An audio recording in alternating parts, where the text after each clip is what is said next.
What's next for the Liberals and for Canada's next Prime Minister, Mark Carney?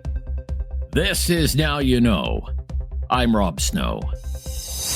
The top news stories and conversations that matter to you. This is Now You Know with Rob Snow on News Radio.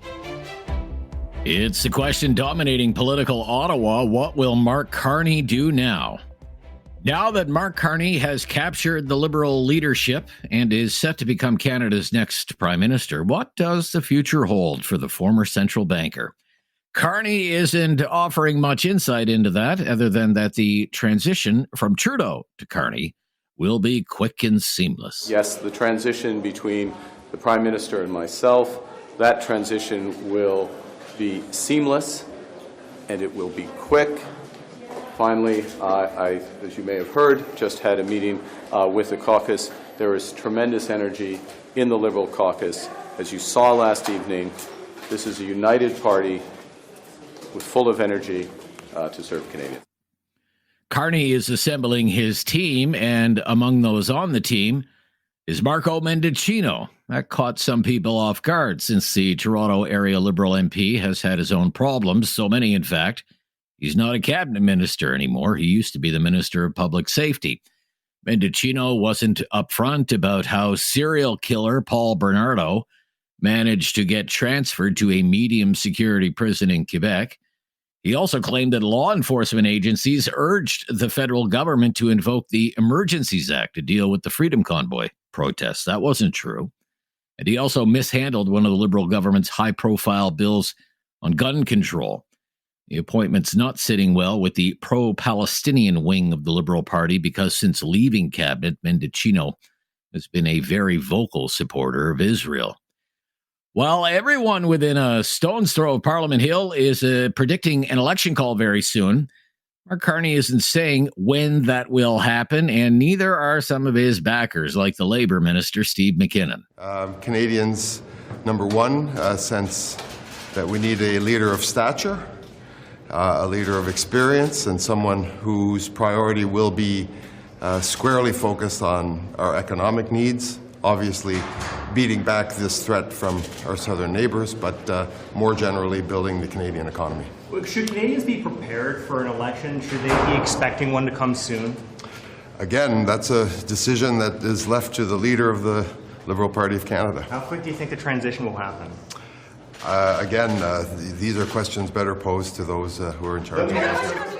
It would seem that before there's an election, the Liberals want to get one job done, and that's killing the carbon tax. And incredibly, that's okay with one of the carbon tax's biggest promoters, Steven Guilbeault. Mr. Guilbeault, do you expect Carney to get rid of the consumer carbon tax before he calls an election? Well, he said yesterday that he wanted to get rid of it. We're looking into how that could be done and how rapidly it can be done. Do you expect this to happen, though, before the election is called? As I said, we're looking into it. I don't have a time to give you. We're looking into different options. Do we need to change legislation? Can we go the regulatory route? What are the options? And I don't have an answer for you yet. Thank you very much. Thank you. Well, he said that he wanted, for example, to work on the industrial carbon pricing system that gives us 3 times more emission reduction. So make sure that big polluters do their fair share when it comes to reducing emissions. And you should remember that our climate change plan doesn't rest on 1 or 2 measures. It's more than 100 measures that we've deployed over the years that, for the first time in our history, is resulting in emissions going down while the economy is going up. It's never happened before. So the plan is working, and we will find a solution to that particular issue. Carney has called the consumer carbon tax too divisive, and instead of a consumer carbon tax, he has vowed to make big polluters pay their fair share. But for the leader of the opposition and the leader of the Conservative Party, Pierre Poilievre, Mark Carney's big flip-flop on the carbon tax is just one of many areas where Carney has been wrong, according to Poilievre, and he has been right. I said the carbon tax would drive up food prices, and it did. Drove them up 37% faster in Canada than in the United States of America. I was the first parliamentarian to predict that we would have the inflation crisis, while Carney, Freeland, Trudeau, and others were saying that we would not. I was the first one to be, along with my Conservative colleagues, fighting for pipelines Pipelines now everyone claims that they support after opposing them for the last 10 years. So if Mr. Carney is so smart on economics, how is it that he was so wrong for so long on all of the economic issues? As for the leaders of the other political parties, one wants an election right away, another not so much. The leader of the Bloc Québécois, Yves-François Blanchet, says his party has no interest in delaying an election campaign. His party is ready to go to the polls right now. If Mr. Carney was to start an election in the coming minute, let's wait. We're ready. Let's go. What's your strategy, though, for dealing with Mr. Carney? He seems to be gaining ground. I never had any strategy. I'm having fun those days because every analyst says, oh, this will be a challenge for Mr. Carney. He's having to debate with Mr. Blanchet and all of that and creating expectations about my performance. And I want all of it to be just shut down.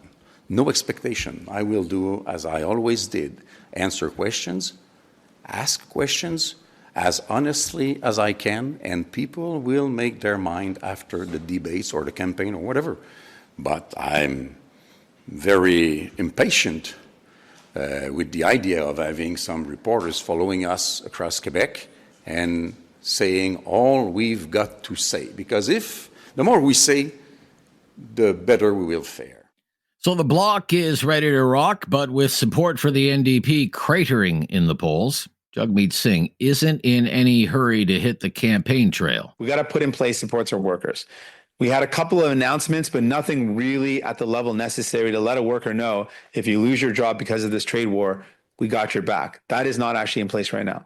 So supports for those workers, one, and two, a plan, an economic plan that creates more jobs in our country, that we build Canadian and buy Canadian.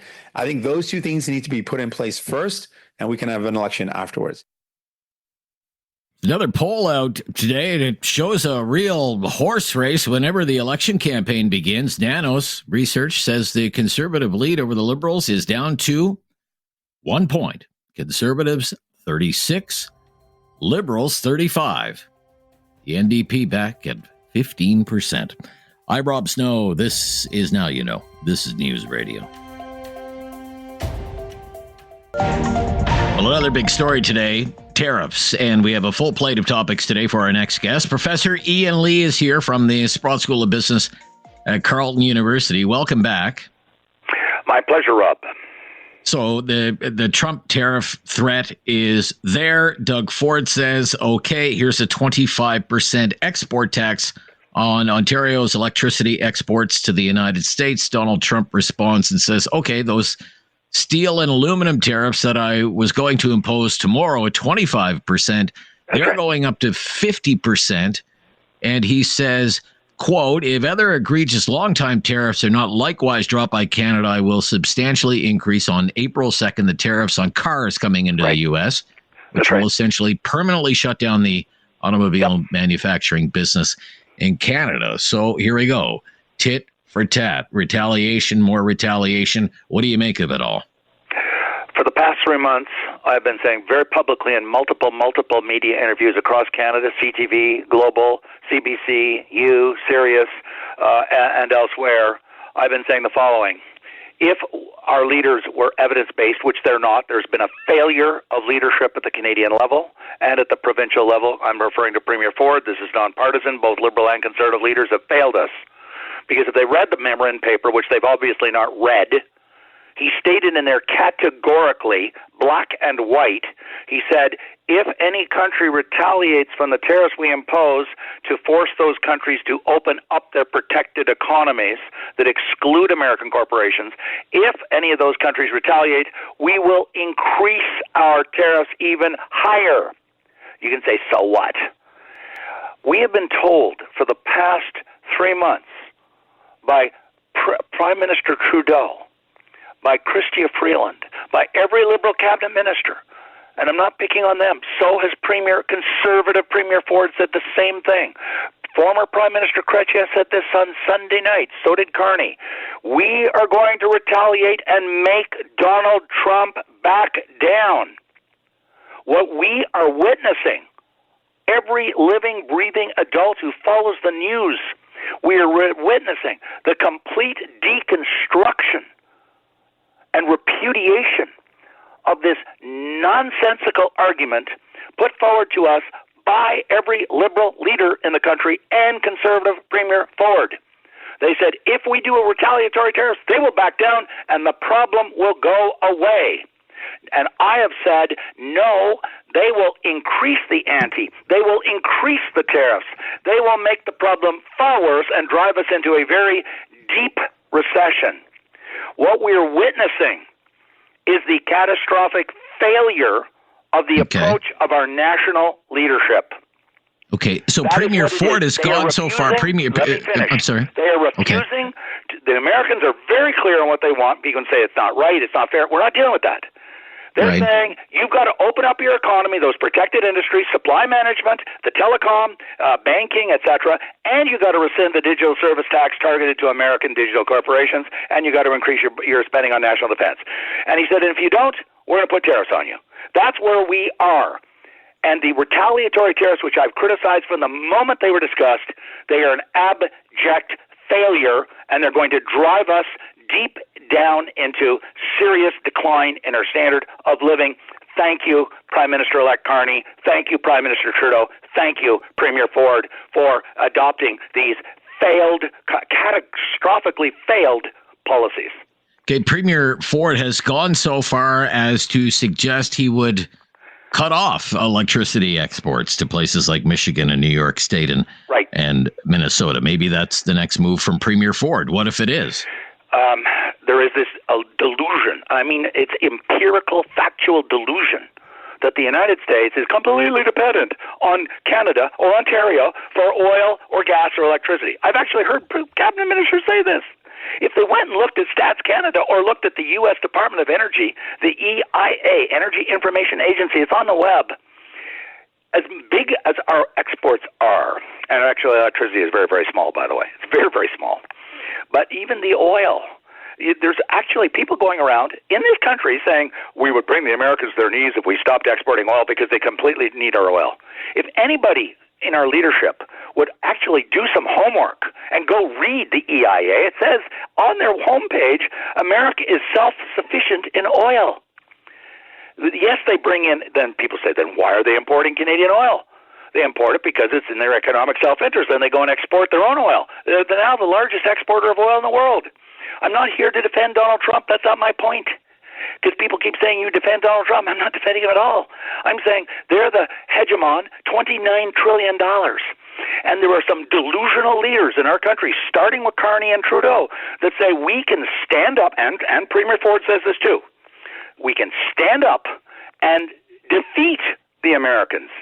This is nuts, people. This is nuts. This is crazy. We're $2.5 trillion. They're $29 trillion GDP. They're the world's superpower. With the idea that we can defeat economically in an economic trade war, defeat the United States is so, it just shows a colossal ignorance. Okay. So I'm sure you watched the Liberal Leadership Convention, for example, Mr. Chrétien. You heard his speech saying all provinces should be doing what Premier Ford is doing. You totally disagree with that, right? Completely. Because you know why? Yeah, okay. Because what happened today? What did he do? He said, no, it's not going to be 25%. Now it's going to be 50%. And if we retaliate again to what he did today, he'll put them up again. He'll put it on cars. He will shut down our economy. And he can do it because they're almost $30 trillion. Okay, we'll be right back. I know you probably have more you want to say. And people can scream and say it's unfair, and it is unfair. And they can say it's completely wrong. Yes, it is. And there's op-eds now saying it's illegal. I'm sure it is. I agree to everything of that. So what? I mean, that's not going to stop him from doing what he said he's going to do. All right, we'll stop. We'll pick it up on the other side. Professor Ian Lee is here today, and he is full of opinions on a busy news day on the trade war. We'll be right back. This is News Radio. Here with Professor Ian Lee from the Sprott School of Business at Carleton University. Are you done with the tariff stuff, or did you have more you wanted to say, or do we move along? Yeah, very, very quickly, and I'll be very quick. Okay. I don't think people yet realize there's still many Canadians who are in the, I want to cut off my nose to spite my face mode. They don't say that. They say we got to stand up to Trump and punch him in the face and stop him.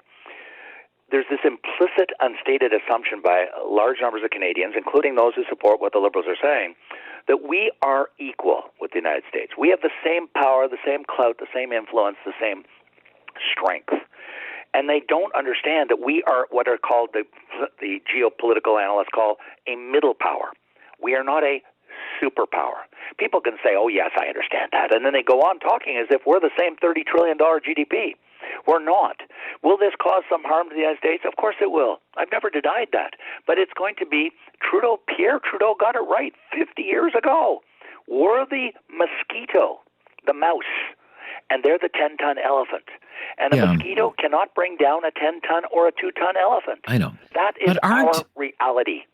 To a certain extent, these tariffs self-inflicted wounds on the United States economy. A 50% tariff on imports, especially of aluminum. We send so much aluminum to the United States. We do. That's going to mean higher prices for consumers in the short run. It will in the United States. Remember, you see what these tariffs. You see what these tariffs. Hold on. You see what these tariffs are doing to the stock market. It's the stock market hates these tariffs. The stock market is reacting immediately because they don't know what the alternative is. But there again.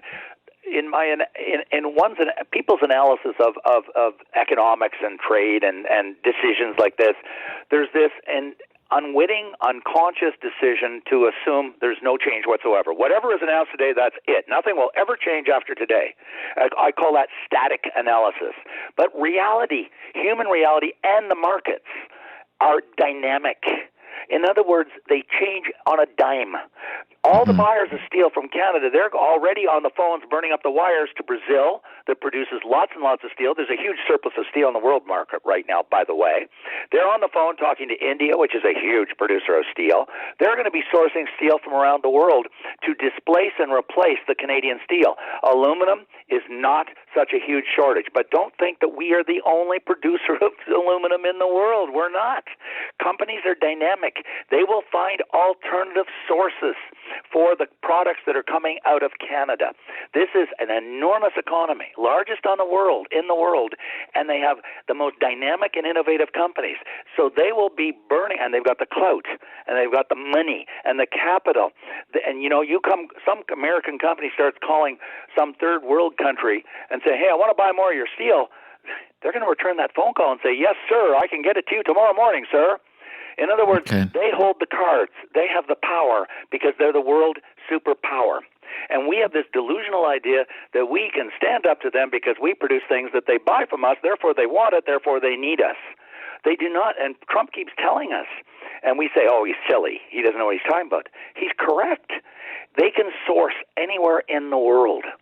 And there will be temporary disruptions. Of course there will. Right. Some companies will run into temporary shortages. They may lay off a few people. The stock market will go down, and it'll come back up. That's the nature of being 30 trillion GDP. All right. Got to run on that point. Thank you for your analysis of the big breaking news on that front today. We'll speak next week. Bye-bye. Okay, then.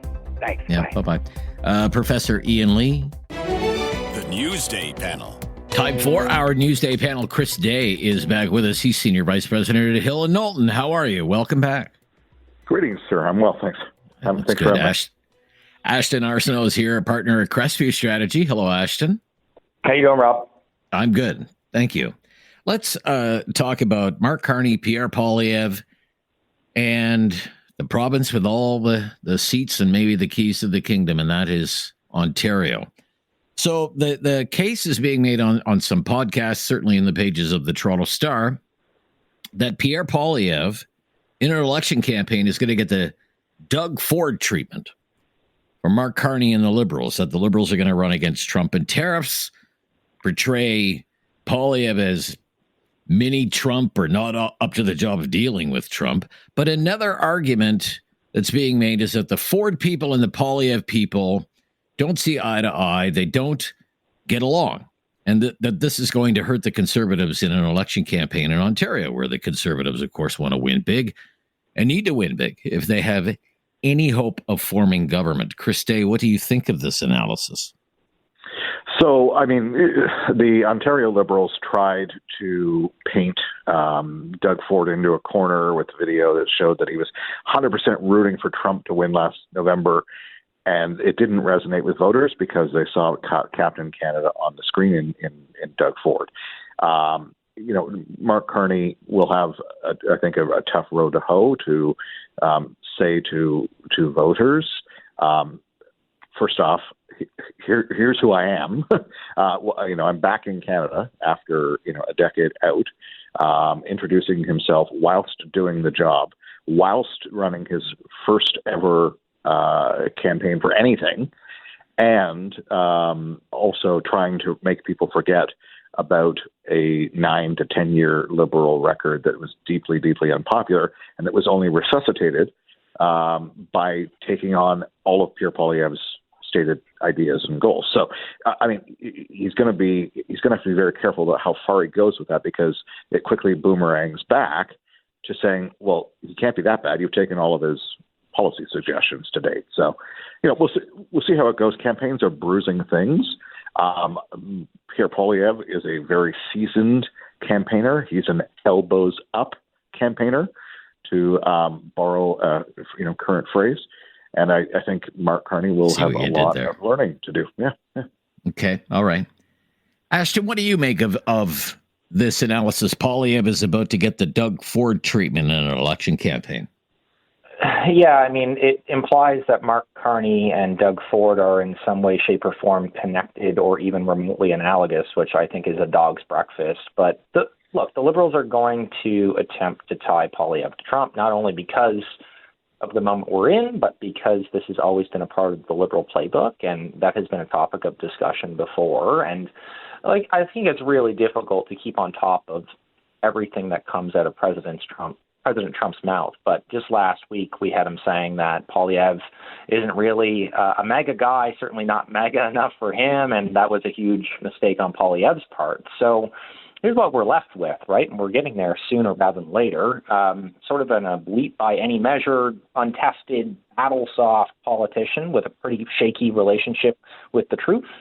No interest in disclosing what we think is pretty immense business ties, including those in the United States, asking Canadians to believe he's the man to cut through all of the noise. And on the other side, to Chris's point, we've got sort of an elbows-up, gritty, no-nonsense style, and an individual that doesn't really have any challenges articulating his plan to Canadians and how he will deal with Trump. I think it's a style that will resonate on the campaign trail. Okay, I want to talk about the second part here.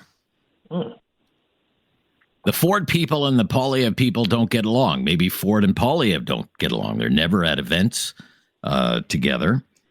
What's your sense of it? How true is that? I kind of look at some of the personalities. Maybe some of this is a little inside baseball, but is there not a lot of cross-pollination between the Poilievre camp and the Ford camp on the inside? Melissa Lantsman, for example, was a big player in Ford's first election win. She's a Conservative MP now. She's the deputy leader of the Conservative Party.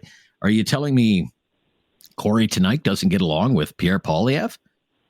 That would be news to me, that Corey Teneycke would be, more supportive of like Mark Carney and his brand of liberalism than Pierre Poilievre. Corey Teneycke is like bleeds blue and was a big Harper guy. Jenny Byrne was involved in the election campaign of Doug Ford way back when. I don't know the nature of the relationship now, but what do you think of this idea? The Ford team and the Poilievre team, they don't see eye to eye. What do you think about that, Chris? So I can speak more to the federal Conservatives because I that's where my experience has been. But I can tell you that the Conservative Party and the Progressive Conservative Party are aligned on a whole lot of issues by very nature of the parties themselves. And there's some differences, of course, in approach and, in terms of outreach and personalities and that type of thing. But in terms of the action, who the broad goals and the philosophical rooting of the party, I think, you see great alignment. And frankly, Doug Ford has just won the third straight majority. So federal Conservatives have to pay attention to that. Sure. They just won 81 seats or 80 seats in Ontario. that's a prize by any measure. So, this will, anything that is there needs to work itself out and will, I'm sure. What do you think? That the two sides don't see eye to eye or get along, Ashton. What do you think? Yeah, well, I think the tales of drama behind the scenes have been wildly overstated, but I'm even more sure when I say Canadians don't care. This is as close to inside baseball as you can get, and I mean, let's just analyze it from the surface, right? We've got the Conservative Party of Canada, and then you've got the Progressive Conservative Party of Ontario. They are two distinct entities, and while, you would assume they're more aligned than not, there are always challenges in relationships. And again, to Chris's point, I think there are far more items that they agree on than any item that would divide them. And I sit back and I wonder, okay, those in Fordland, would they really rather see a fourth-term Liberal government led by Mark Carney, and how can they possibly make a conclusion that that would be a better outcome for them? And I think the answer to that question is they can't. All right. We'll be back with a little more of the transition underway from Trudeau to Carney. Statement in from Pierre Poilievre, leader of the Conservative Party, the leader of the official opposition. This is on the tariff announcement from Donald Trump in light of the 25% export tax on Ontario electricity exports to New York, Michigan, and Minnesota. And Donald Trump saying he would apply a 50% tariff on steel and aluminum exports from Canada to the United States. Pierre Poilievre says, I am calling on the government to immediately bring in retaliatory tariffs to respond to this unjust act and to protect Canadian steel and aluminum workers. If President Trump is applying 50% tariffs on our steel and aluminum, then Canada must hit back with 50% tariffs on all steel and aluminum imported from the United States. And as for Doug Ford, the Ontario Premier, in response to all of this, he's still not ruling out cutting off the electricity altogether to the United States and those three states that are supplied to some degree by Ontario. Just to bring you up to date on that. Now, it's our Newsday panel. Chris Day is here from Hill and Knowlton, and from Crestview Strategy, Ashton Arsenault is with us. Marco Mendicino is back in the news, and I guess back in the good graces of the Liberal fold. What do you think of Mark Carney's decision to name Marco Mendicino, former public safety minister, as his new chief of staff? Ashton, what do you think of that? Well, you got to remember, it's also being widely rumored that another failed minister in David Lametti will be the principal secretary. So, yeah, look, I think right now it's kind of on brand for a Mark Carney PMO and potentially cabinet. We can talk about that. But, we've got some bizarre Hall of Fame for political has-beens, failures, and potentially champagne boomers.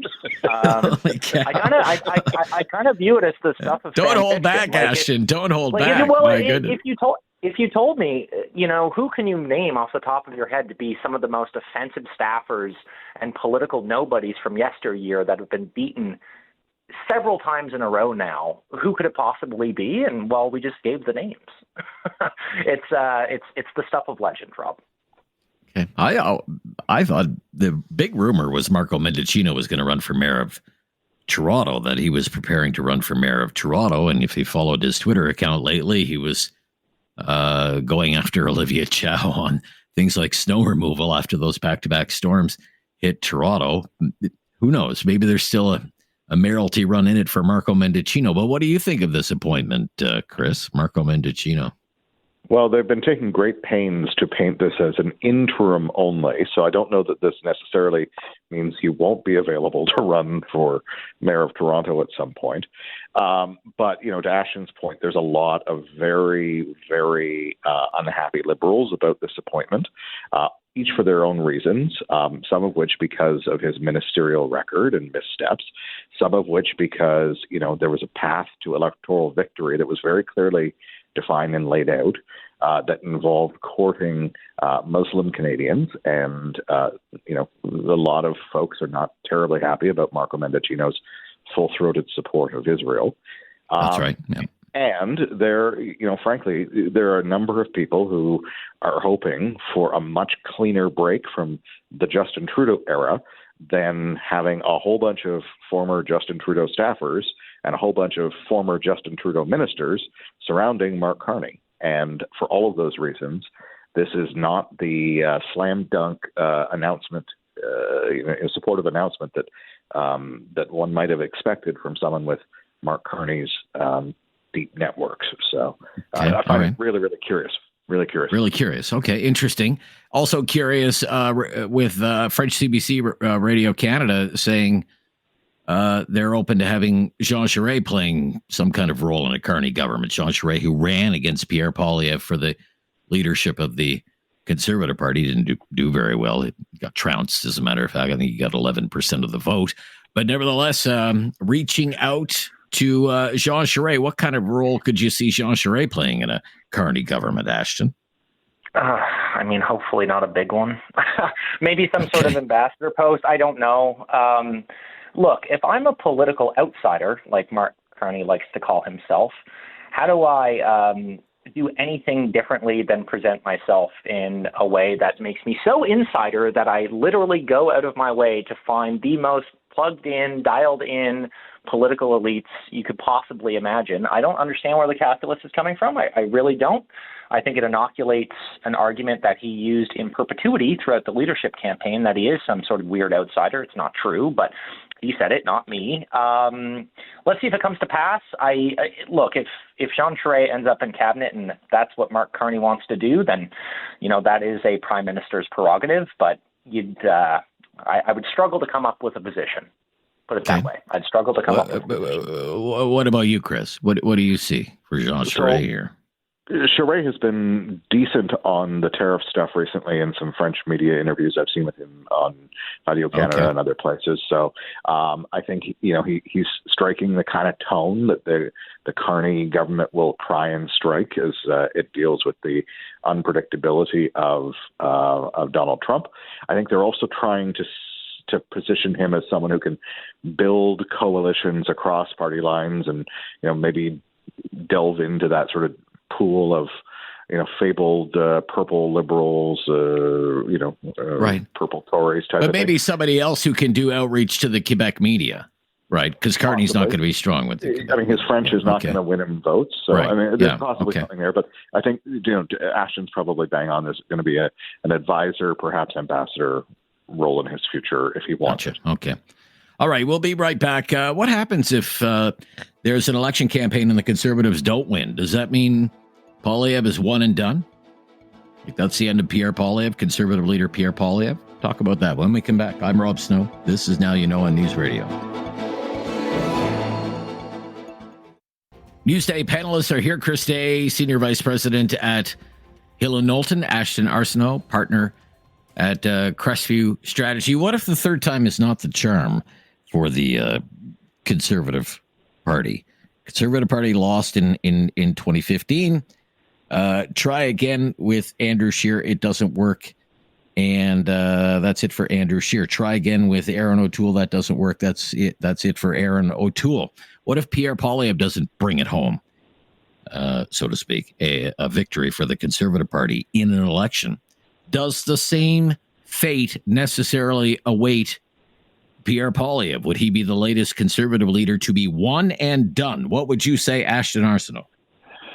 Yeah, I think it would depend almost exclusively on what the final totals look like after election night. To your point, the Conservative Party has certainly set an example of one and done, but there are gray areas here and there's some nuance, but I'll just be blunt. Success for the Conservatives is forming government, and anything less is failure. So you'd sort of have to reassess what kind of cards you were working with after election night. Okay. All right. Chris, what do you think, Chris? Well, I think success, just to elaborate, success, I think, is actually winning a majority government, because I'm not sure what a governing coalition might look like for Pierre Poilievre. But I know that Pierre and those around him are singularly focused on winning that majority government right now. I also think it will depend in no small measure to how the campaign goes Previous campaigns had unforced errors and own goals, and if they can avoid that this time, then I think members will be at least placated somewhat. But everyone's focused on winning government and making this a change election. Okay. When is that election going to happen, Chris? Tell us. Soon. I'm hearing the first Monday or last Monday of April, first Monday in May. So late April, early May, election day is the latest prediction I'm going to put on that. So what's the buzz where you are, Ashton? When's the election going to happen? Actually, yeah, I got to remember it has to be on a Monday in this country. I like April 28th for a host of reasons. Coming off the long weekend that is Easter, so that's what I think. April 28th. All right. April 28th. Okay. Great to hear from both of you again today. Thank you so much. What an interesting time it is. Chris Day, Senior Vice President at Hill and Knowlton, and Ashton Arsenault is a partner at Crestview Strategy. I'm Rob Snow. Talkback is just ahead. There's so much to talk about on Talkback. More topics, more phone calls coming up. Join the discussion. Our call-in line, 1-833-668-2577, here on News Radio. It's time to talk back On Now You Know with Rob Snow. Call now. And have your say. 1-833-668-2577. Welcome to Talkback.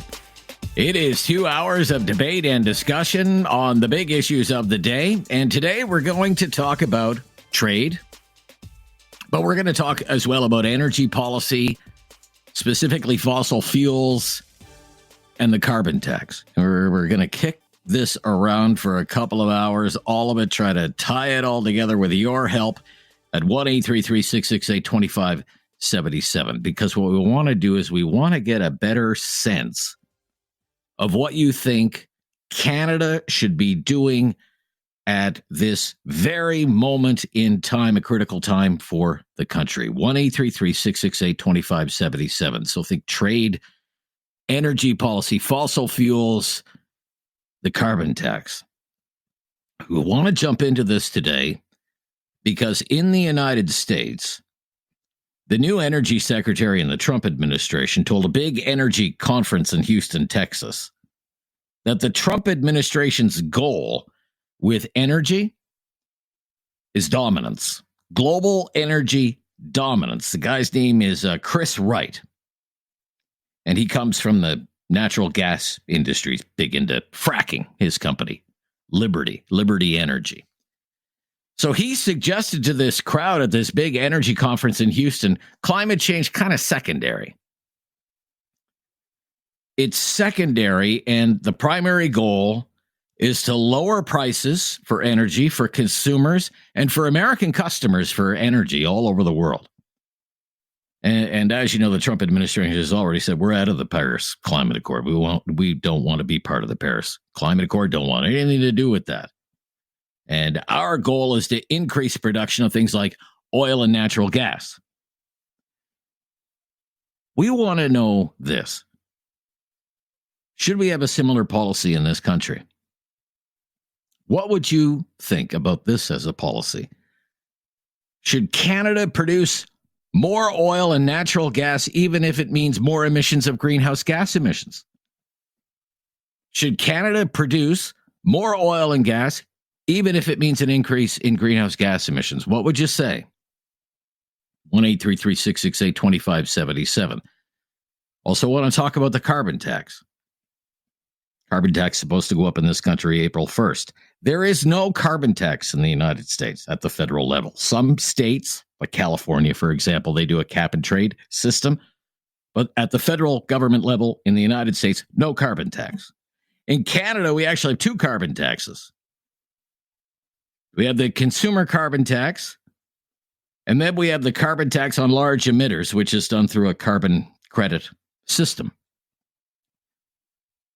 Pierre Poilievre says he would axe the tax, consumer carbon tax, but he hasn't said what he would do with the carbon tax on large emitters. Mark Carney is now saying he would also kill the consumer carbon tax, and he would make large emitters pay more. That's his own policy, that large emitters in this country, like the oil and gas sector, they need to, quote, pay their fair share, which would suggest they're not paying their fair share right now. They should pay more. Here's another question for you. Just given what's happening, and given that we would have to compete globally for customers for our energy, should Canada have a carbon tax at all? A consumer carbon tax or a carbon tax on large emitters? Should we have carbon taxes at all? I mean, the government of the United States is not interested in carbon taxes. Should Canada get rid of its carbon taxes? Both of them. 1-833-668-2577. Now, on this trade file, Ontario Premier Doug Ford announced this week he's imposing a 25% tax on exports of electricity to the United States. President Trump has now responded today saying, okay, those tariffs on steel and aluminum that were supposed to go into effect tomorrow at 25%, they're going to be 50%. Instead, Premier Ford is not ruling out cutting off all electricity exports from Ontario to the United States. And he has called on Alberta Premier Danielle Smith to impose a 25% tax on oil exports to the United States. Premier Smith has said no to that. Time and again, she has said no to that. She has ruled that out. There have also been suggestions from some Canadians that Alberta should turn off the taps, that Alberta should not ship any oil to the United States because of the tariff threat from the Trump administration. So, questions again. Do you support the idea of either a 25% tax on oil exports from Alberta or going even further and shutting off the shipments of oil from Alberta to the United States? Turn off the taps. Doug Ford says he might turn off the lights. What about turning off the taps? Just where do you stand on that? I know it's a lot of questions. Jump in anywhere.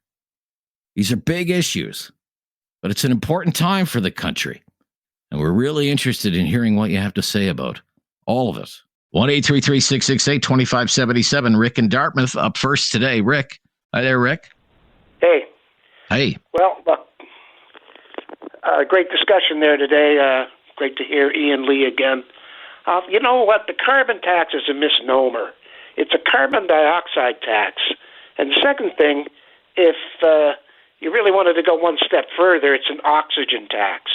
And where do we get our oxygen? Well, we get it from the atmosphere. How does it get into the atmosphere? Well, plants make it using carbon dioxide. So a carbon tax is the craziest thing. It's only one of the greenhouse gases. And without the greenhouse gases, the Earth would freeze.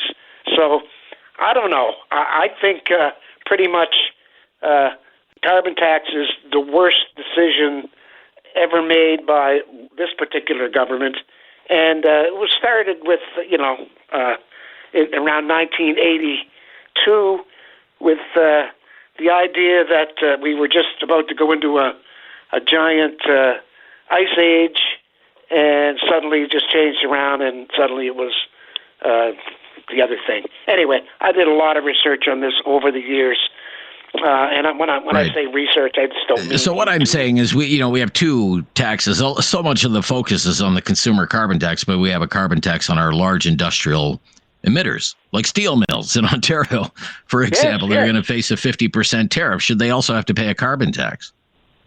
Well, no. I mean, the idea of the carbon tax is just, it's ridiculous. Okay. So you'd be open to getting rid of that. Okay. 100%. What do you think about this idea? They have a 25% export tax on electricity from Ontario. They've responded with the threat of 50% tariffs on Canada's steel and aluminum exports. It's been suggested that Alberta should have a 25% tax on oil and gas, or even maybe shut off the tap to the United States. What do you think about that? Well, I pretty much follow Ian Lee's advice. You think it's stupid, right? His particular take on this is it's suicide to try to fight with the United States on this. Can't win that fight. Okay, thank you, Rick. Thank you. Let's go to Yep, gotcha. Keith is in Calgary. Really looking forward to hearing from Calgary listeners today. Hi there, Keith. Morning. Hi there, Keith. Share your opinion. What do you want to talk about on these topics? Well, I here? guess it's tough to decide where to begin, but let's start with Rob Ford and his genius idea. Yeah, Doug Ford. Yeah. Of going toe to toe with a sledgehammer when you're armed with a spitball. It's just, as Ian Lee was saying, I mean, it's just an insane idea. I mean, you can call me a conspiracy theorist if you'd like, but it seemed that, the governance of Canada for at least the last 10 years has been anti-profit, they've somehow convinced everybody that making money off of something is a bad idea. Canceling pipelines and everything in the name of environmental protection, which is, nonsense if you look at the realities of it. Carbon taxes are a joke. I mean, it's not like CO2 is a bad thing. Pollution is. So, they've managed to convince half the world that, plant food is somehow bad and completely ignore all the it is a greenhouse gas. It is a greenhouse gas. But I'm saying, look, we will be, if let's say everything is right in your world and we have pipelines going off in all directions, one of Canada's biggest competitors would be the United States energy sector, where there's no carbon tax. Exactly. Right? So, in the name of cutting off our own nose to spite our face,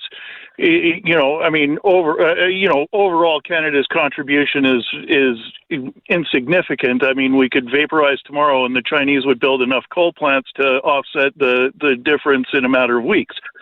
So this is sort of the conundrum here. Like we're insanely carbon negative to begin with, just due to our land mass and forestry and forest spaces and water spaces. Because algae is far greater. That's not what the government says, but nevertheless, let me ask you: Should Alberta have either a 25% export tax on its oil to the United States, or even turn off the tap to the United States? Well, what would be the advantage to that? I mean, provoke the issue further. Punish them, the case goes. So, you make an insignificant, again, cutting off your nose to spite your face. I mean, the last 10 years of anti-Canadian productivity governance has made it so we can't export our most profitable products anywhere but the States. And so cut off our entire pipeline, and money resource. Gotcha. Absolutely. Gotcha. Thank you, Keith. All right, let's keep the calls rolling in here. 1-833-668-2577. 1-833-668-2577. We're talking about trade. We're talking about tariffs, but we're also talking about carbon taxes, the environment. We're tying it all together today. Here on Talkback on a Tuesday, I'm Rob Snow. This is News Radio. Have something on your mind you want everyone to know? Call now. Hello. 1-833-668-2577. It's Talkback on Now You Know with Rob Snow. So the Americans are being pretty clear in the Trump administration. They want global energy dominance, a lot more oil production, a lot more natural gas production. The fight against climate change, not a priority. Don't want to be in the Paris Climate Accord.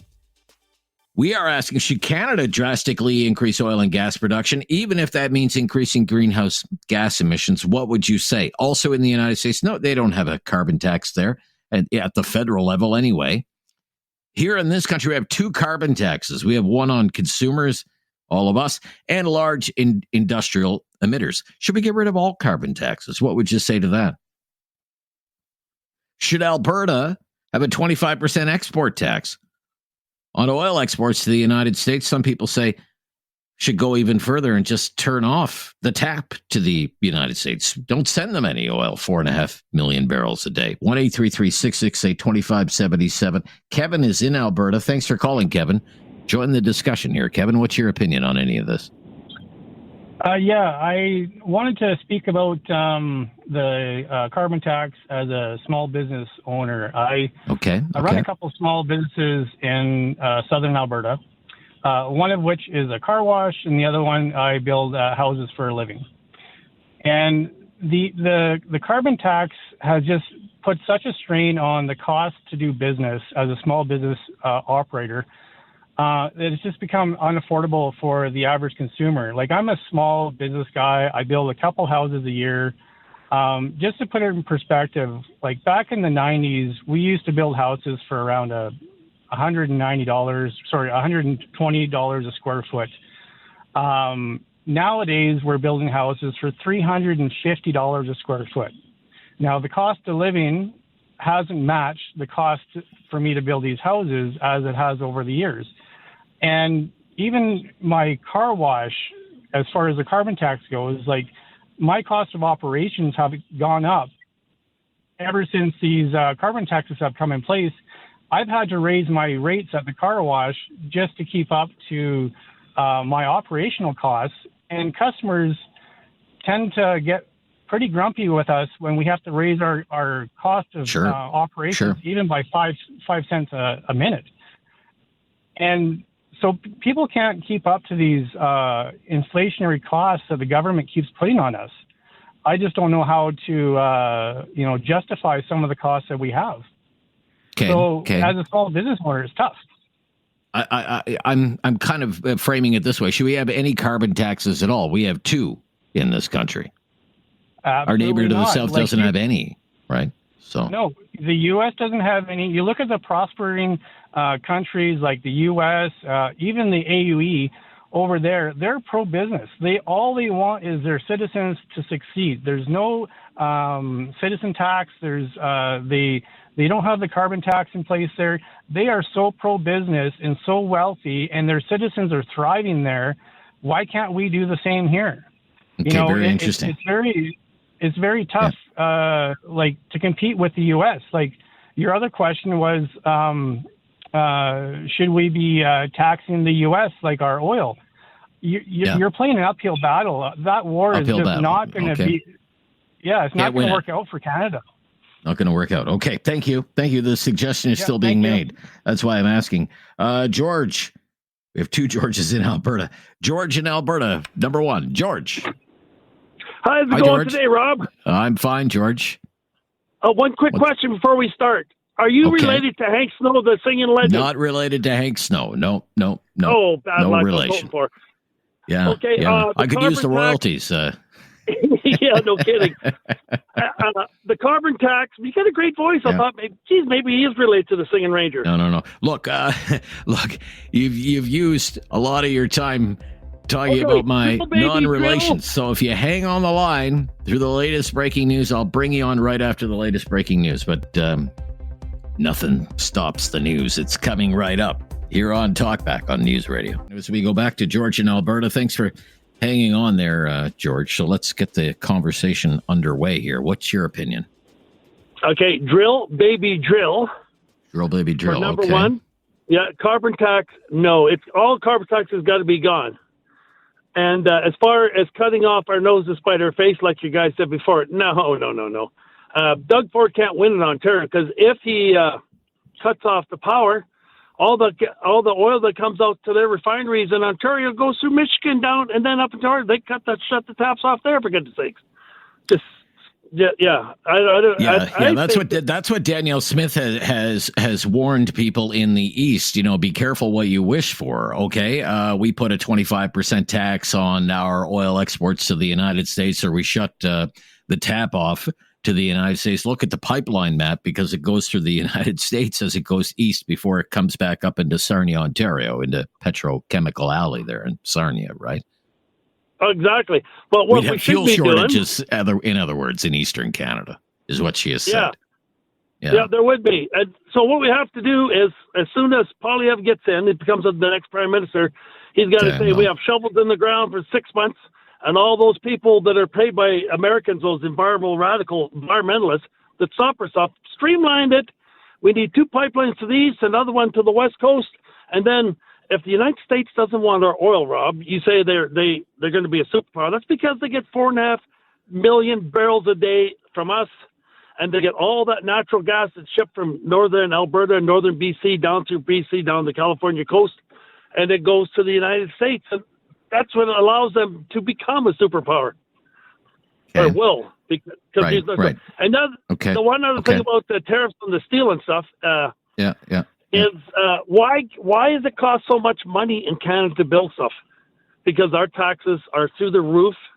I mean, it costs, like I worked on the Trans Mountain Pipeline for 5 years, and I was paying almost 50% taxes by the time everybody got their hands in my pockets. I mean, people, you can't build stuff like that, and the unions want this and want that, drive the price up so high that we cannot compete. So taxes got to come down, prices got to come down. That's all I had to say there. All right, George, thank you for waiting on. We have George in Calgary as well today. George number 2. Hello, George number 2 today in Calgary. Hi, George. Jump in here, George. You got us back to back. Okay, great. Yeah. So just on the, the carbon tax. I mean, individually. Carbon taxes. We have 2 carbon taxes. We have one on large industrial emitters through a credit system. Then we have the consumer carbon tax. I'm asking, should we have any carbon taxes? No, I sort of look at this. I talked to you before on the CBAM. That's Europe. That's basically the second largest economy in the world. The U.S. is around 30 trillion. Counting UK and Europe, that they're about 23 trillion. They've got a thing for their industries that are following a carbon industry tax. They have a thing called CBAM. So if we try to export things to them and we're not having any kind of carbon tax in place, then we will be charged a fee on that, right? Border adjustment mechanism, right? Yeah, you're correct. The second thing, and I sort of look at, I don't hear people complaining about the water tax or the land tax where you have to get your garbage taken away or water. I mean, they didn't have it in the 1960s in the U.S., and you saw what happened there, with the water fires on the lakes or rivers and stuff. Anyhow, so it is a pollutant to a point there. And the people that sort of talk about, it's a plant food to an extent. You need greenhouses when you get too high in CO2. Anyhow, that's besides the point. We're in a pickle now because the federal government of the U.S. has removed themselves from the Paris Agreement, but they're forgetting that it's a republic down there. There's 16 states down there that have a carbon neutral or that they're reducing carbon. So there is some sort of tax, let's call it. Well, California would be the big one because it's in the carbon trading market. It actually trades with where I live in Quebec. Swapping all the time carbon credits. Yeah, there's Colorado, Connecticut, Hawaii, Minnesota, Massachusetts. I mean, there's a number of them that have that right there. So, and that's something that Trump can't touch because, again, it's a republic. It's not a democracy as such, right? You had 2 questions, though, right? There's calls. Doug Ford has done this 25% export tax on electricity, and he wants the same thing done with Alberta oil. And Danielle Smith is saying, get bent. And this, I would say, the nice thing. I was surprised that Ford could actually do that because export taxes are supposed to be federal. They're usually federal. Yeah. Federal. But that's fine. I mean, he's doing that. Again, be smart about it. Make sure it's less than the states being able to start up their plants, their natural gas plants, and so on. You keep it below that. You're pulling in money. So that money being pulled in helps. Hopefully, Ford goes and puts that towards the steel industry to help support that because that's income coming in, whereas a tariff, your own citizens are paying for that, right? So that is the Americans are paying that export tax. So they're paying. Okay, but do you think Alberta should put an export tax on its oil? Sorry, Rob. Yes, I think again should be an export tax. Yes, there should be some sort of export tax again because their refineries are dependent on, I sort of disagree with. Yeah, on the heavy crude from Alberta. So export, they're the largest economy. They're the big fish in the big pond, right? They're 30 trillion, but there's 110 trillion dollars in the world. So they're just one fish, right? So we should be expecting right? So yeah, but yeah, I agree. They're the whale right next door. Look, we're gonna have to wrap it up right there. Okay, thank you. Join the discussion on Talkback today. Trade, fossil fuels, carbon taxes, energy policy, all up for debate today. 1-833-668-2577. Keith is in Nova Scotia. Hi, Keith. Thanks for joining the discussion today. Jump in here. Oh, am I on? You're on, Keith. Yes, you are. Hi. Hi. Okay. Well, I'll just try to keep it short as I can. There's so many topics, but that's okay. There's a lot going on. I agree with Ian Lee. I'll start off with that. Okay. I think that that retaliation doesn't make any sense because their economy is so much bigger than ours. That's a trade war we're never going to win. Yeah, that, and you have a person that's hell bent on getting his way. Okay. And and I think Trump is I think he's in power, and I don't think he's ever going to leave. But that's another topic for another day. And right now he has our head in a vice, as far as I'm concerned.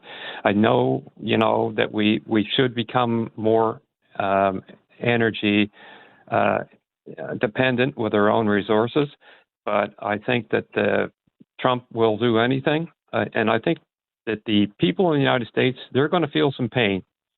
Okay. They're going to feel some pain, and maybe the only way to get that lunatic to stop or calm down or lessen what he's doing is the people in the United States. They've got to say, enough is enough. This is hurting us. And right now, you don't hear a lot of people. You hear some people, but not a whole bunch of people protesting. And I don't know what it's going to take for this person to be put under control. He's out of control. He's power hungry. And I think you mentioned something about energy dominance, global energy dominance. That's the position of the Trump administration. They want global energy dominance. So lower prices for Americans and lower prices for customers around the world for American energy. Yeah, well, there you go. It's he's going through with his agenda, America first, and Canada. We're just like, you might as well. I love this country, but it's like taking a lead pencil up against the Louisville Slugger with the United States, and I don't know where this all. And I think people are getting hit with their retirement funds in the stock market, and people are going to only be taking so much. People will only take so much, and I'm sure Trump is going to have more of a target on his back now than he ever had. So, all right. But anyway, thank you. That's just Thank you. my Got to opinion. run. Thank you. Yeah, good comments all around. Very interesting, Keith. Thank you. Your perspective on Talkback. Be right back with more of your calls. 1-833-668-2577. The White House press secretary just weighing in on Mark Carney, the tariffs that could come for steel and aluminum tomorrow. Play that for you when we come back. It's Talkback on Now You Know with Rob Snow. So we've been talking about energy policy, trade, carbon taxes. It's all in the mix today. Doug Ford put a 25% export tax, an Ontario export tax, or a surcharge on the electricity that's exported from Ontario to northern U.S. states, Michigan, New York, Minnesota. There were supposed to be tariffs coming for steel and aluminum exports from Canada to the United States. Those were to be imposed tomorrow, 25%. But because of the electricity decision from Premier Ford, Donald Trump says 25% is going to be 50% instead. And we're going to do everything we can to take your auto sector, too, in Ontario and move it to the United States. So Caroline Leavitt is the White House press secretary. She was asked, among other things, why Donald Trump has not spoken to Mark Carney, since Mark Carney is soon to be the new Prime Minister of Canada after winning the Liberal leadership, and also asked about the electricity and tariff situation. Let's listen to this. Can we talk about Canada? What is the status of President Trump having a conversation with Mark Carney? We have seen the president use the term governor to refer to Justin Trudeau. Will that moniker also go to Mr. Carney going forward? And is the decision to increase the tariffs, is that based on a specific economic metric that he looked at? Is it impulse? How would you describe his reaction to Canada? The president has not yet spoken to Mr. Carney, not since I checked, which was just moments ago. But certainly his phone is always open to leaders who wish to speak with him. As for the tariffs, the president made his position on this quite clear with the statement that he put out. And it was a retaliatory statement due to the escalation of rhetoric that we've seen out of Ontario, Canada. The president saw the Premier, Doug Ford, make an egregious and insulting comment threatening to shut down electricity for the American people, for hardworking American families. He made that threat. The president saw that and has an obligation and a responsibility to respond accordingly and represent the interests of the American people. So he has made the decision to add a 25% tariff. So now steel and aluminum tariffs will come into effect tomorrow at the rate of 50%. Okay, Caroline Leavitt from the White House press secretary. Speaking of Mark Carney, just moments ago, he posted on his own X account. This is the prime minister designate in this country, not sworn in yet as prime minister of Canada, but probably sometime this week that will happen. Quote, President Trump's latest tariffs are an attack on Canadian workers, families, and businesses. My government will ensure our response has maximum impact on the United States and minimal impact here in Canada while supporting the workers impacted. My government will keep our tariffs on until the Americans show us respect and make credible, reliable commitments to free and fair trade. So that is the latest from Mark Carney on that.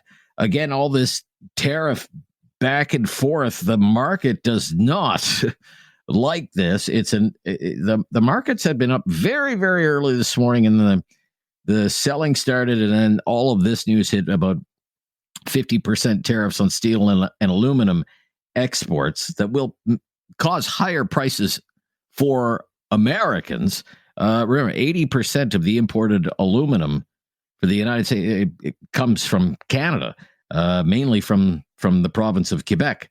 But also some from British Columbia. So anyway, right now we have the Dow Jones Industrial Average. I mean, it's another big triple-digit loss. The Dow is down 640 points right now. So that's another loss of about 1.4%. The NASDAQ is not as bad as it was yesterday. I mean, the NASDAQ got clobbered yesterday, but it's still down triple-digit loss, 134 points.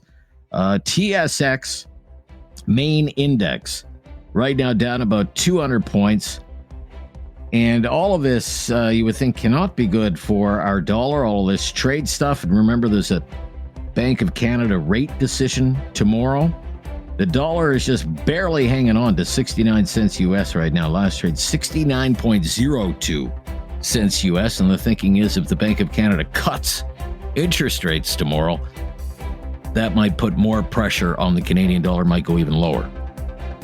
Okay, we got to stop. Sorry about that. Had to bring you up to date on all of that news. We'll be back with hour number 2 of Talkback. It's time to talk back on Now You Know with Rob Snow. Call now and have your say. 1-833-668-2577. So we have been talking about energy policy and carbon taxes and tariffs and trade today. Certainly, if you want to talk about the spat between Doug Ford in Ontario and the Trump administration with Doug Ford and his 25% export tax on electricity exports, not ruling out cutting off those electricity exports altogether. Trump countering that, saying 50% tax, not 25 on steel and aluminum exports. By all means, we will just kind of freewheel it here for hour number 2 of Talkback, and welcome to it, 1-833-668-2577. We'll roll with the big news of the day. No problem there. Dallas is up next. Has been waiting there in Cambridge. Thank you, Dallas, for calling. Good to hear from you today. How you doing today? Oh, another busy one.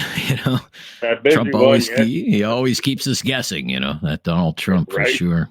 Yeah. Oh yeah. So, anyways, I'll do it question by question. Ask your first question. Well, one of my first questions was the United States has a policy when it comes to energy, global dominance, not fighting climate change. So I've been asking, what do you think if Canada kind of followed that lead? We increase our oil and gas production, even if it means increasing greenhouse gas emissions in this country. All right. Well, that kind of is going to go hand in hand with your next question, which should be about the carbon tax, I guess. Yeah, carbon taxes. Yeah. Theoretically, global dominance, there is no such thing as global dominance when it comes to energy, as far as I'm concerned. All right. Every country has their masses that they can produce and all the rest of it, but it all depends on who you're going to sell it to. Now, quite honestly, as far as our oil that goes to the States, they have been buying it for years, of course, at a cutthroat price. Yeah, a discount. Yeah. It's about $14 a barrel cheaper. Yeah. Yes, which is a lot of money over the course of the year. Of course it is. Yeah, it sure is. So, they've been enjoying that, and he chooses to slap us with this kind of nonsense. I don't know. I just don't get it. Okay. Well, there have been calls that Premier Smith should retaliate and put a 25% export tax of her own on oil exports to the United States. She doesn't want to do that. Or there have been calls, well, Alberta should shut off the oil to the United States, not send them any oil. What do you think about that? Well, it's 4.5 million barrels a day. I understand the Premier of Alberta's position that, well, no, I don't want to do that because, maybe they're going to stop buying it. They're not going to stop buying it. They can't. I mean, let's face it. Okay. Everything shows that their refineries are set up for our type oil that we send them.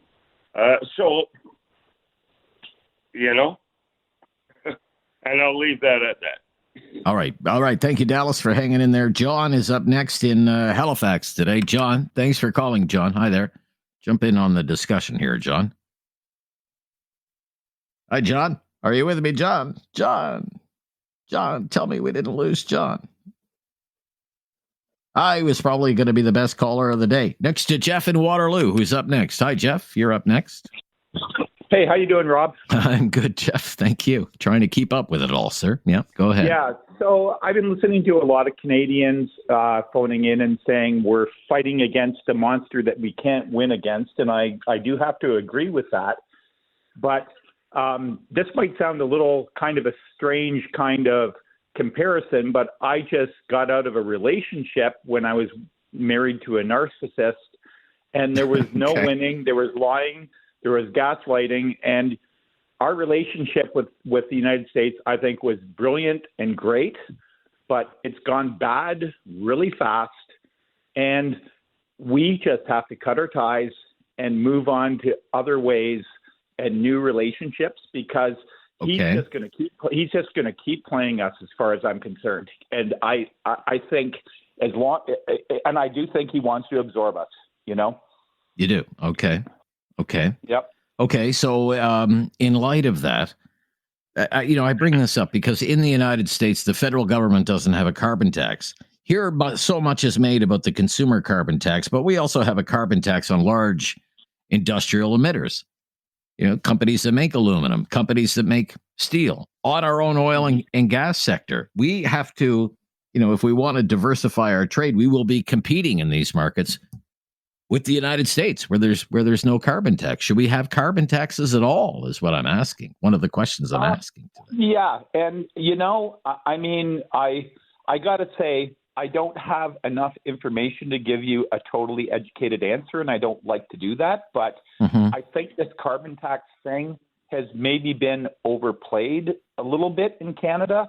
I mean, I drove from Waterloo to Toronto for 14 years commuting to work in Toronto. And I remember in the years, and I'm going back 30 years ago, I remember seeing the yellowy golden sky over top of Toronto and the CN Tower driving into the city every day because there was so much pollution in the air. Right. Well, yeah, but back in those days, Ontario burned coal to produce electricity, though, back then. It doesn't do that anymore. They did. And I don't see that anymore. I mean, I live in Waterloo. The Grand River, you used to not be able to eat fish out of the Grand River. Now you can. I know that's not carbon tax, but I'm saying I think we've done a lot to help our environment get better. Okay. And I don't think natural gas and oil is going anywhere. Do I think it's going to be used a lot more efficiently to make it a cleaner world? I do, but I don't think it's going away. And I think this carbon tax thing, I was never for it with the Liberals, to be honest, and that's just my opinion. Okay, what do you think about these calls that Alberta should do what they did in Ontario and have an export tax on their energy? You know what? They like or cut them off altogether. Going back to my bad marriage scenario, this is not going. This is over. They like, as long as Trump is there, we are not going to win. They are going to keep screwing us over. So we might as well just find new resources and new partnerships, because this one, whatever we do, so you might as well just cut it off and let them feel the pain, and we got to figure out new relationships with new people. Okay, thank you. Be right back. Have something on your mind you want everyone to know? Call now. Hello. 1-833-668-2577. It's Talk Back on Now You Know with Rob Snow. Okay, so we've been monitoring this White House news conference from the White House press secretary, Caroline Leavitt, just to get the blood boiling a little bit more today. She was asked, do you consider Canada to be still a close ally? What about all this talk about 51st state, all of this? Let's listen here. On Canada, after all of these threats to increase tariffs or turn off electricity, I wonder, does this administration still consider Canada to be a close ally of the United States? Well, I think Canada is a neighbor. They are a partner. They have always been an ally. Perhaps they are becoming a competitor now. But as the president also laid out in his Truth Social post today, he believes that Canadians would benefit greatly from becoming the 51st state of the United States of America. And I actually looked into some of the research about the cost of living in Canada, and the cost of living is much higher than it is here in the United States of America. The average cost of a home in Canada is much higher. In Quebec, the highest tax rate for an income of $150,000 or more is 53.3%, more than half of Canadians' incomes they are being taxed on. So the president has made it clear that he believes Canadians would be better served economically, militarily, if they were to become the 51st state of the United States of America. And around we go with that. Let's go to, who's up first here, David? John is up first in Halifax. John, let's go to John. Hello, John. Hello. Hi, John. Jump in here, John. You can hear me okay, can you? I hear you just fine, John. Yeah, go ahead. Well, I think what's happening with United States, with President Trump, have you ever watched two people that are fighting, and then eventually somebody puts a hold on them, and they have to submit and give up? And I think that's what's happening right now with Canada and Trump. He's choking us to death so that we might eventually really have no choice but to join the United States. If he imposes all these expenses to us and we're going to go bankrupt, what are we going to do? We're not big like the United States are. If they choke us right out, and all the American companies that are in Canada have to move back to the United States, we have no choice but to join them. I think that's what's happening really with Trump. He wants to take us over, and he's going to continue to do what he's doing. And I think what Ontario is doing, they're just really right now enticing this man to do even more to us.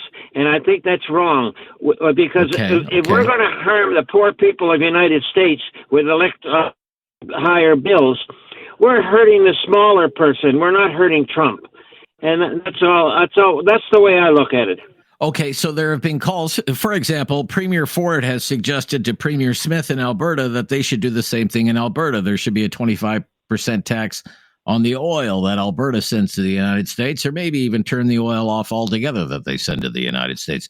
What do you think about that? Would that be a bad idea? I think that if they're going to do anything in Alberta, is not to impose more money for them to buy it. I would say the best thing to do would be to shut it off and not send them anymore. There's so many countries in the world. When there's so many countries in the world that would buy our oil. I mean, here we are right now. Most of our oil that we get in Canada comes from Venezuela. Am I correct? No, not necessarily. A lot of the oil that is consumed in Canada is Alberta oil, and the number one import country for oil into this country comes from the United States. We import a lot of oil from the United States, actually. The worst thing that happened in my province here in Nova Scotia, in Halifax, and it was in the city of Dartmouth, just across the harbor. We one time had 4 refineries over there. And they're all gone now, all 4 of them. What a big mistake that was. At least they should have at least kept one that was there when Esso was there. And all Esso was asking was for them to help them give them money towards, or tax-wise or what, to do the renovations they had to do because the thing was getting very old. The province and the government didn't want to do it, so what did they do? They closed the last refinery down.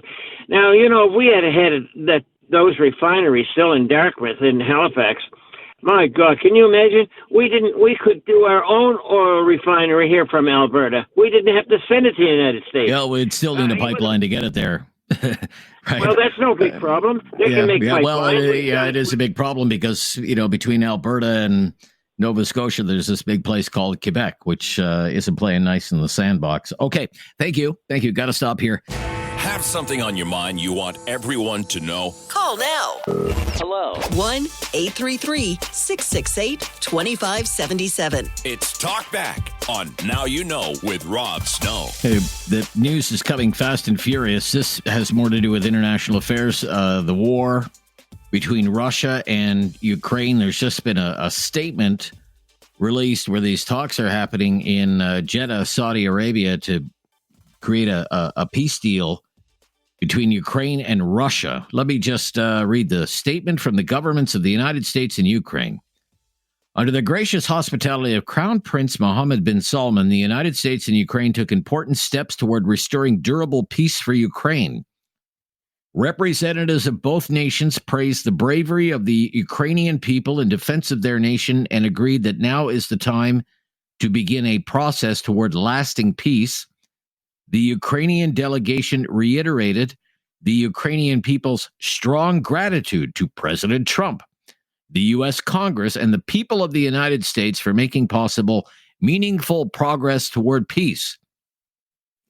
Ukraine expressed readiness to accept the U.S. proposal to enact an immediate, interim, 30-day ceasefire, which can be extended by mutual agreement of the parties and which is subject to acceptance and concurrent implementation by the Russian Federation.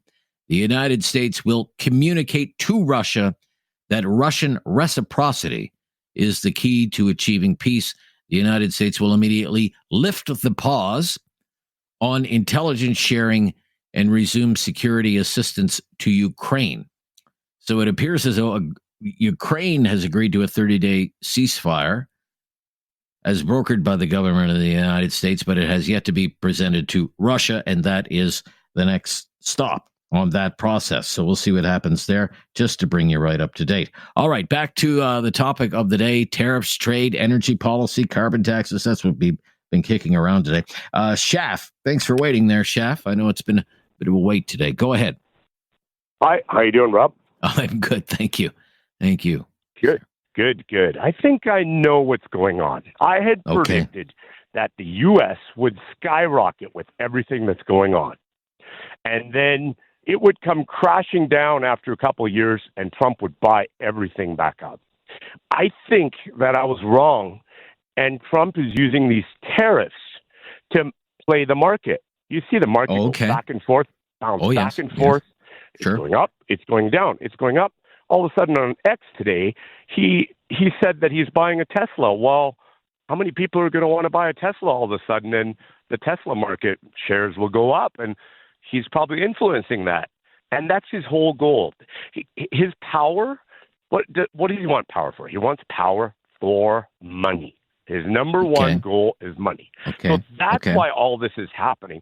And the tariffs double. It's to manipulate the stock market, and he and all his cronies would have insider information so they know when to buy and when to sell. To sell. And that's what's going on. This is interim. This is going to happen for a year or maybe two. A year for it to go down. He's going to hurt all his own people in the U.S.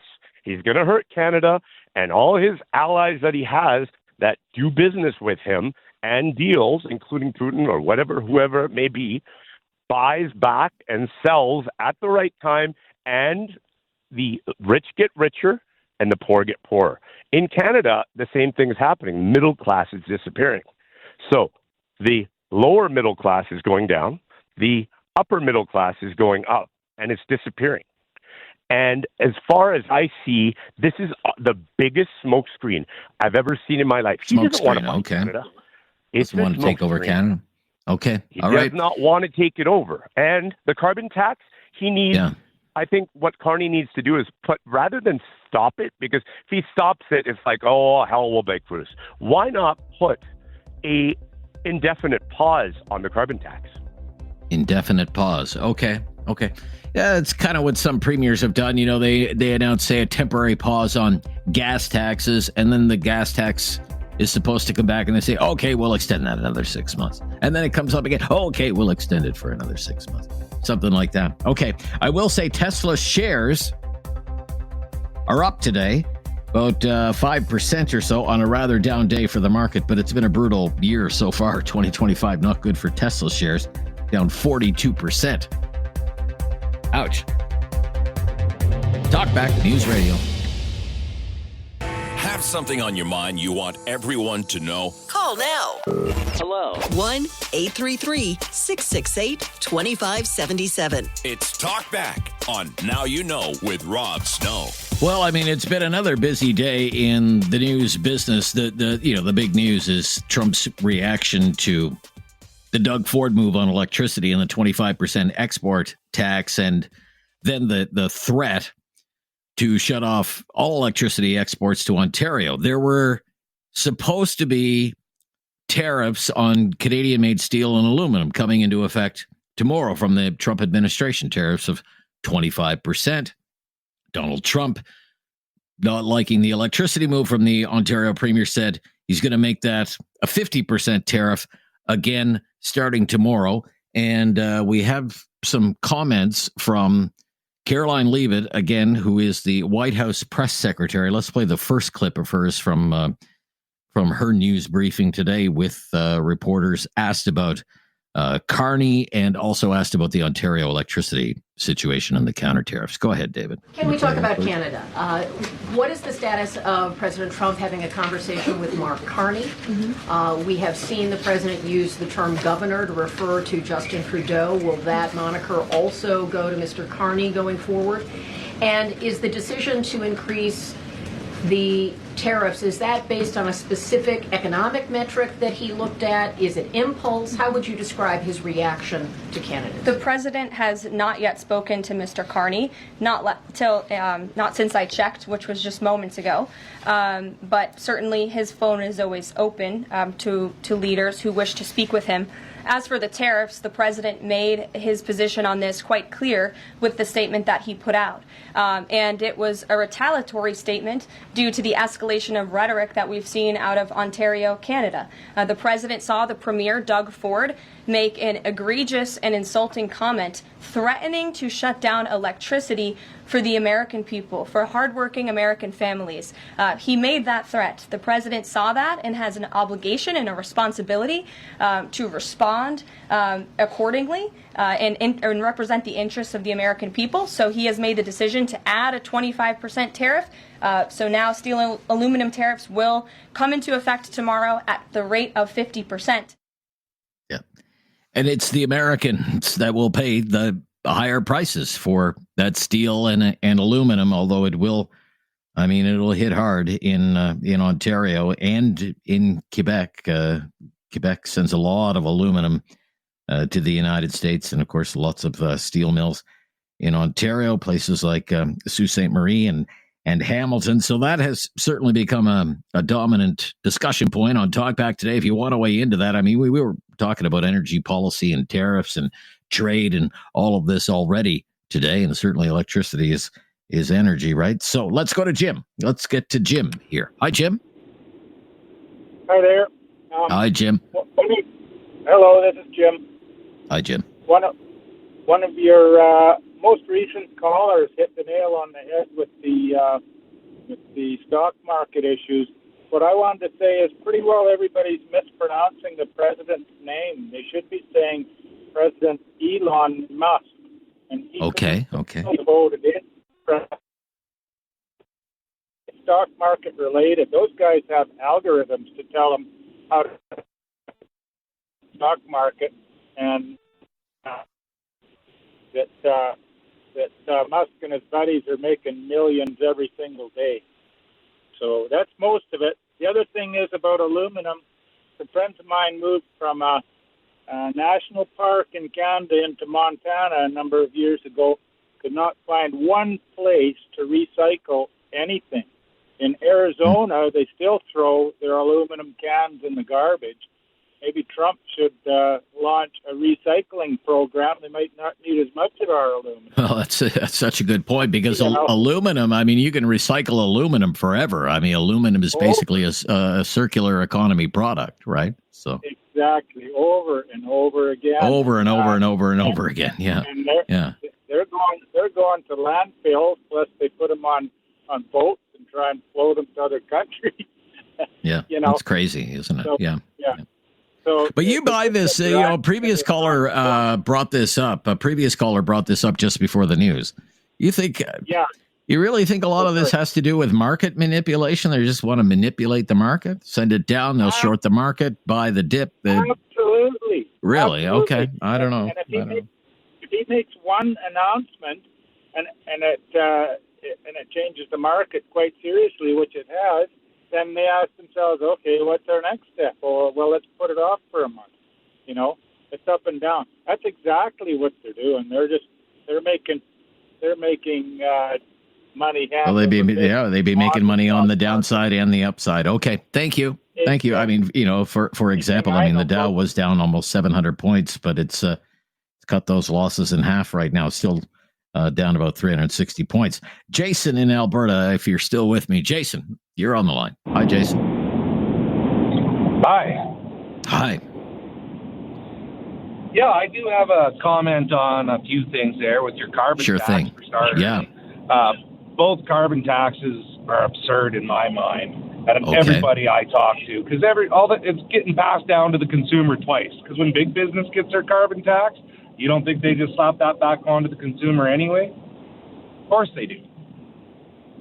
So yeah, I just question, now, I mean, think about the steel and aluminum industry and how energy intensive that is. And if there's going to be a 50% tariff, does the steel and aluminum industry really need a carbon tax for large industrial emitters? And that's the one that Mark Carney says he would raise, because he doesn't think big industrial emitters are paying their fair share.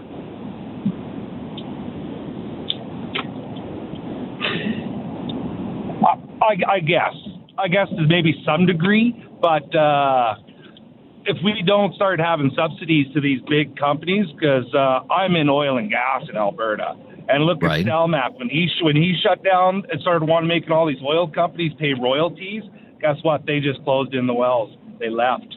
Half of our oil industry, if people actually want to look into it, half the guys that own these oil companies aren't even from Canada. Okay, China owned most of our oil companies 10 years ago, and I'm sure they probably still do to this day. Okay, I'm not sure about that, but there are calls for Alberta to follow Ontario's lead and have a 25% export tax on Alberta's oil to the United States, or even just shut the taps off altogether. Don't send them that 4.5 million barrels a day. What do you think about that? Well, for starters, just like our premier said here in Alberta, basically cripple our entire economy here in Alberta because we are so oil and gas dependent. We put off so much stuff across the world, most of the states, but if they would have been a little more proactive before all this started happening and started making us not being so landlocked, we'd actually be able to get our resources out to other countries. Yeah. But basically, pipelines west, pipelines east. It's not all Trump's fault. Like, this is Trudeau that got us there. Like, if we would have had someone with a backbone, guaranteed. All right, fair enough. Got to run. Thank you, Jason. Thank you. I know it was quite a wait today to get in all that breaking news as well. 1-833-668-2577. Talk back here on News Radio.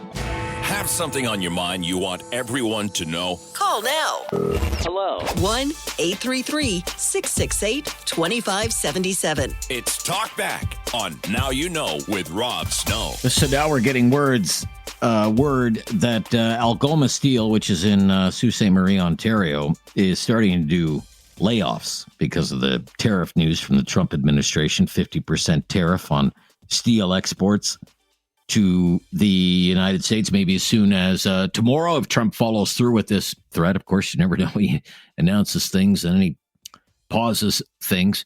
Not big layoffs, but Algoma is saying it's laid off 20 people. Now, you have to keep in mind, they have 2,800 employees there at Algoma in the Sioux, but more to come, potentially, more to come for Algoma Steel. And then, of course, there are steel mills in Hamilton as well. So just to pass that along, another news item for today. Let's go to Peter, is in Langley, British Columbia. Hi, Peter. Join the discussion here, Peter. Hi. Yeah, carbon tax. I'm all in favor of a green economy. Okay. And I think there's an opportunity for Canada to leap ahead of the Americans at this point. They're going all in on oil and gas, and they're going deep into it. And I think that we can get to. I think if we concentrate on it, we can become a green economy, which has put us ahead. And I think the solution, or what I should say, is that I want to tell all the green people is that you can't transition to a green economy overnight. It's just the infrastructure is just not there to support it. And I think the way that we can get there is that if the federal government takes 100% of the royalties from all the carbon industry, and instead of putting into their big slush fund to run big government, that they use it for building green infrastructure. For instance, the entire TransCanada should be filled with refueling and recharging stations. There's all kinds of infrastructure. And one thing that I want to point out about how stupid Trudeau set this up is that they encourage us households to switch over to clean energy, which our household did 25 years ago. We got a heat pump and what have you. And yet they're making me pay carbon tax for using electricity. I should be getting a reward for using electricity, not being penalized with carbon tax. They've got this all ass backwards. And as far as that's my take on the carbon tax. And as far as the oil right now, I believe the federal government should put a 25% levy on the oil with the funds going back to the Alberta economy.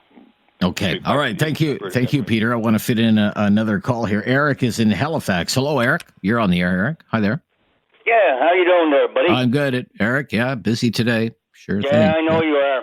But the children are playing in the playground today. I noticed from the news media, and I would suggest that Canada stick to its guns and keep the pressure on, because that man down there in the States, I think he's going to throw his cards in pretty soon, because he's just getting so peeved off. He thought it was going to be a cakewalk with Canada. Well, Canada's showing its strength, and I would advise them, all Canadians, and I'm sorry to hear about Algoma. I mean, I grew up in Hamilton, and I hope they don't get hit, but just keep fighting. And as far as the carbon tax goes, they could take their $100. I get $100 every 3 months. They could take that $100. It wouldn't bother me at all. And as far as the PCs go, they're in a baseball game. They've got 2 strikes on them. The next guy strikes out, the game is over. So, I mean... Okay. I'm gonna interrupt you. I'm gonna interrupt you because we have some breaking news. Apparently, this 25% export tax from Doug Ford, he's canceling it now. He's just canceled it. Is he speaking live now, David? Do you have that?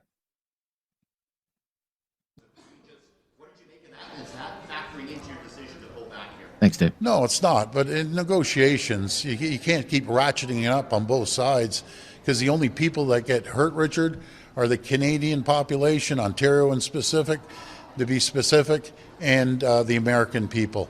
I had a conversation with all 3 governors, Governor Walz just a little while ago, about a week or so ago, but I did speak to Governor Whitmer over the weekend. I spoke to her again this morning, and also Governor Hochul as well.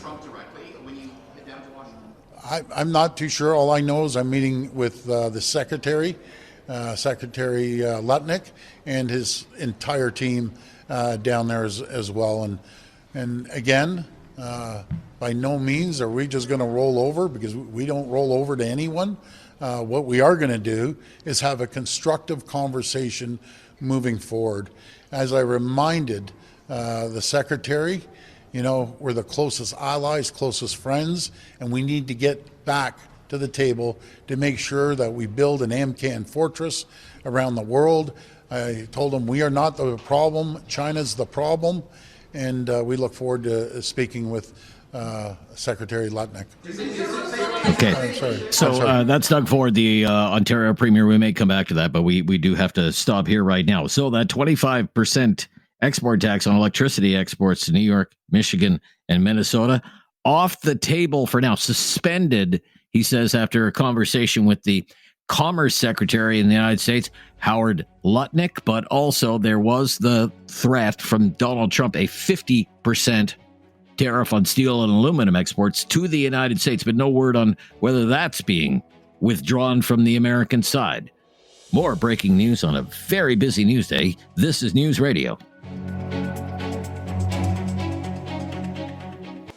Have something on your mind you want everyone to know? Call now. Hello. 1-833-668-2577. It's Talk Back on Now You Know with Rob Snow. Okay, so just one final note of breaking news. It was just yesterday that the Ford government in Ontario said it would put a 25%, what it calls a surcharge, on all electricity exports to the United States. It called it an initial suite of retaliatory measures to tariffs on Canada, and claimed it would affect 1.5 million homes and businesses in places like Michigan and Minnesota and New York, and that it would cost up to $400,000 every day that the surcharge remained in place. And Doug Ford all over cable news saying President Trump's tariffs are a disaster for the U.S. economy, making life more expensive for American families and businesses.